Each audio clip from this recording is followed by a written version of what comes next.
ओम नमः शिवाय। दोस्तों, आप सबका स्वागत है मेरे YouTube चैनल पूजा सहारा पर। आप सब स्वस्थ होंगे यही आशा और प्रार्थना करती हूँ। आज हम शुरू करते हैं अपना 22वां अध्याय। आज हम इस महात्म्य में श्रावण मास में किए जाने वाले संकट हरण व्रत का विधान करेंगे। कल के व्रत में हमने रक्षा सूत्र बांधने और उसके नियम के बारे में जाना था। तो शुरू करते हैं। ओम नमः शिवाय। ईश्वर बोले, हे मुनि श्रेष्ठ, श्रावण मास में कृष्ण पक्ष की चतुर्थी तिथि के दिन सभी वांछित फल प्रदान करने वाला संकट हरण नामक व्रत करना चाहिए। संत कुमार बोले, किस विधि से यह व्रत किया जाता है? इस व्रत में क्या करना चाहिए? किस देवता का पूजन करना चाहिए और इसका उद्यापन कब करना चाहिए? उसके विषय में मुझसे विस्तार से बताइए। ईश्वर बोले, चतुर्थी के दिन प्रातः उठकर सब काम निपटाकर संकट हरण नामक शुभ व्रत को करने के लिए यह संकल्प ग्रहण करना चाहिए। हे देवेश, आज मैं चंद्रमा के उदय होने तक निराहार रहूंगा और रात्रि में आपकी पूजा करके भोजन करूंगा। संकट से मेरा उद्धार कीजिए। हे ब्रह्मपुत्र, इस प्रकार संकल्प करके शुभ काले तिलों से युक्त जल से स्नान करके समस्त कृत्य संपन्न करने के बाद गणपति जी की पूजा करनी चाहिए। बुद्धिमान को चाहिए कि 3 मासे अथवा उसके आधे परिमाण अथवा 1 मासे स्वर्ण से अथवा अपनी शक्ति के अनुसार स्वर्ण प्रतिमा बनाए। स्वर्ण के अभाव में चांदी अथवा तांबे की ही प्रतिमा सुखपूर्वक बनाए। यदि निर्धन हो तो मिट्टी की ही शुभ प्रतिमा बना ले, किंतु उसमें वित्त साट्य ना करे, क्योंकि ऐसा करने से कार्य नष्ट हो जाता है। रम्य अष्टदल कमल पर जल से पूर्ण तथा वस्त्र युक्त कलश स्थापित करे और उसके ऊपर पूर्ण पात्र रखकर उसमें वैदिक तथा तांत्रिक मंत्रों द्वारा 16 उपचारों से देवता की पूजा करे। हे विप्र, तिल युक्त 10 उत्तम मोदक बनाए, उसमें से 5 मोदक देवता को अर्पित करे और 5 मोदक ब्राह्मण को प्रदान करे। भक्ति भाव से उस विप्र की देवता की भांति पूजा करे तथा यथाशक्ति दक्षिणा देकर यह प्रार्थना करे, हे विप्रवरी, आपको नमस्कार है। हे देव, मैं आपको फल तथा दक्षिणा से युक्त 5 मोदक प्रदान करता हूँ। हे द्विज श्रेष्ठ, मेरी विपत्ति को दूर करने के लिए इसे ग्रहण कीजिए। हे विप्र रूप गणेश्वर, मेरे द्वारा जो भी न्यून अधिक अथवा द्रव्यहीन कृत्य किया गया हो वह सब पूर्णता को प्राप्त हो।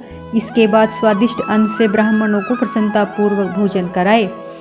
उसके बाद चंद्रमा को अर्घ्य प्रदान करे और उसका मंत्र प्रारंभ सुनिए। हे क्षीर सागर से प्रादुर्भूत, हे सुधारूप, हे निशाकर, हे गणेश के प्रति को बढ़ाने वाले, मेरे द्वारा दिए गए अर्घ्य को ग्रहण कीजिए।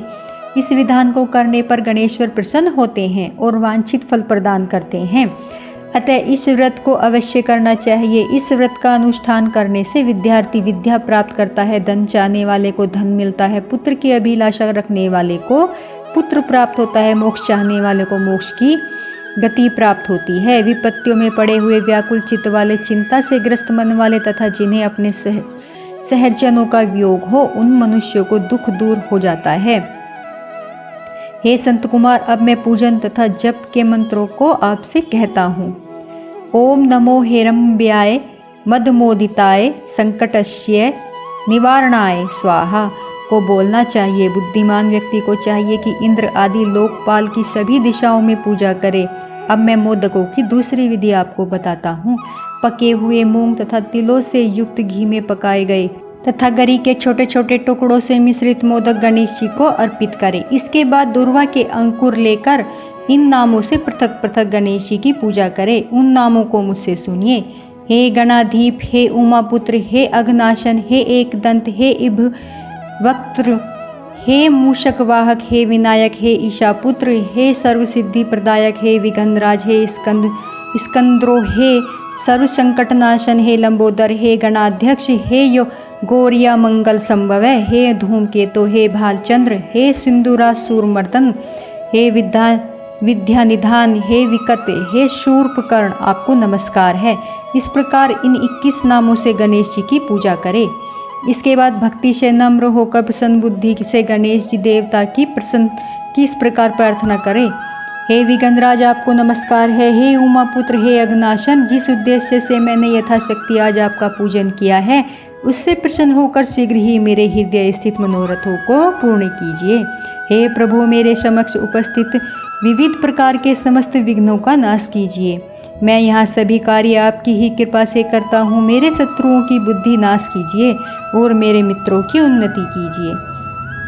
इसके बाद 108 आहुति देकर होम करें। उसके बाद व्रत की संपूर्णता के लिए मोदकों का वायना प्रदान करें। उस समय कहे, गणेश जी की प्रसन्नता के लिए मैं 7 लड्डुओं तथा 7 मोदकों का वायना फल सहित ब्राह्मण को प्रदान करता हूँ।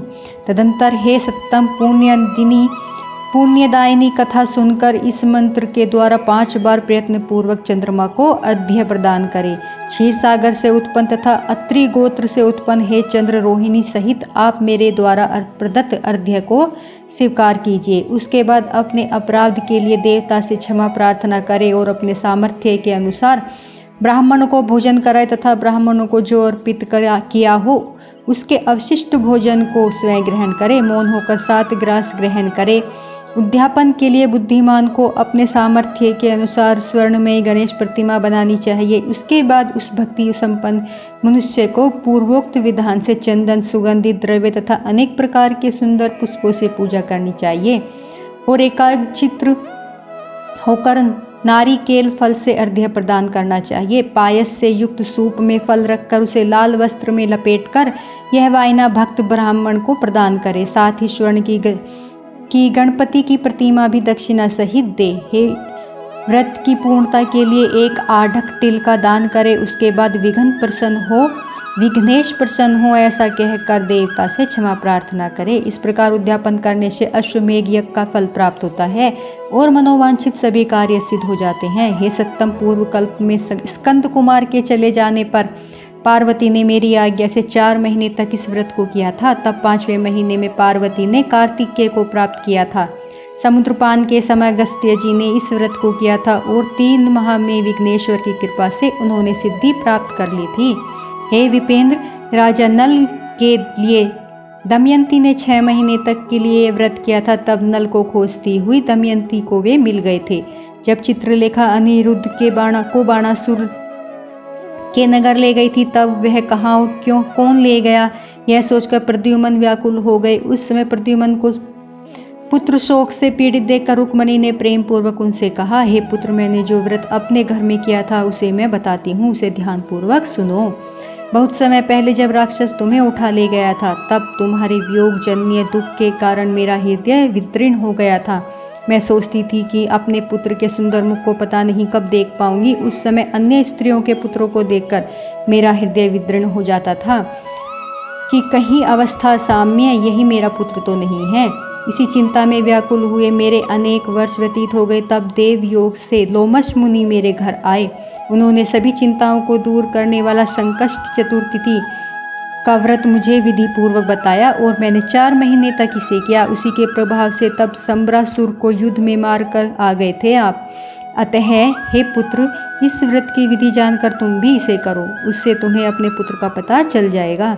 हे विप्र, प्रद्युम्न ने इस व्रत को करके गणेश जी को प्रसन्न किया। तब नारद जी से उन्होंने सुना कि अनिरुद्ध बाणासुर के नगर में है। इसके बाद बाणासुर के नगर में जाकर उससे अत्यंत भीषण युद्ध करके और संग्राम में शिव सहित बाणासुर को जीतकर पुत्र वधु सहित अनिरुद्ध को प्रद्युम्न घर ले आए थे। हे मुने, इसी प्रकार अन्य देवताओं तथा असुरों ने भी विघ्नेश की प्रसन्नता के लिए यह व्रत किया था। हे संत कुमार, इस व्रत के समान सभी सिद्धियां देने वाला इस लोक में कोई भी व्रत, तप, दान, तीर्थ नहीं है। बहुत कहने से क्या लाभ, इसके तुल्य कार्य सिद्धि करने वाला दूसरा कुछ भी नहीं है। अब भक्त नास्तिक तथा सठ को इस व्रत का उपदेश नहीं करना चाहिए, अपितु पुत्र, शिष्य, श्रद्धालु और सज्जन को इसका उपदेश देना चाहिए। हे विप्रेश, हे धर्मिष्ठ, तुम मेरे प्रिय हो तथा लोकोपकार करने वाले हो, अतः मैंने तुम्हारे लिए इस व्रत का उपदेश किया है। इस प्रकार श्री स्कंद पुराण के अंतर्गत ईश्वर संत कुमार संवाद में श्रावण मास महात्म्य में चतुर्थी व्रत कथन नामक इस 22वां अध्याय पूर्ण होता है। तो दोस्तों, आज हमारा 22वां अध्याय पूर्ण होता है। बोलो ओम नमः शिवाय। दोस्तों, प्लीज़ मेरी वीडियो को लाइक, सब्सक्राइब, शेयर जरूर करें। अगर कुछ पसंद नहीं आता है तो उसके लिए भी मुझे कमेंट अवश्य करें। बोलो हर हर महादेव।